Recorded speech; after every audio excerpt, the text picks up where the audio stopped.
Yo no lo entiendo, no sé cómo pasó. Solo sé que tú me tienes loco, mi amor.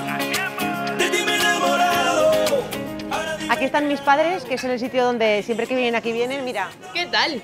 Muy bien, muy contenta de estar aquí. Mira, te cuento, esto se llama Delicias de España. Realmente es como si fuera un gran centro comercial con tiendas a donde un español puede hacer absolutamente desde vestirse, comer, perfumarse, celebrar cumpleaños, tomar el postre, todo. Esto es como la tienda que tienes debajo de tu casa, pero 4 Mira, veces para más. hacer todo. Morcilla de Pues sí, parece que estemos cebolla, en Sí, sí, España. sí, sí. sobrasada, Tenéis lomo, tenéis de todo. de todo.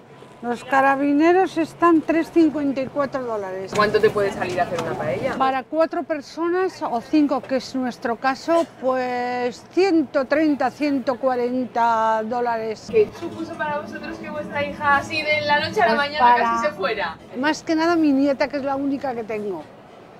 Porque era cuando tenía 8 añitos, que era cuando más disfrutaba de ella.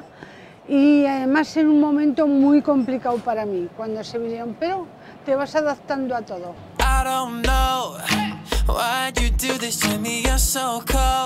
Ernesto, de ¿Cómo Zaragoza. está? Encantado, bienvenido. Y nada, pues este es el artífice de todo esto y que mejor os puede explicar cómo aquí comemos estas comidas españolas gracias a él. ¿De dónde son ustedes? De Asturias. Y empezamos por aquí haciendo tortillas. Mira las tortillas, Raquel.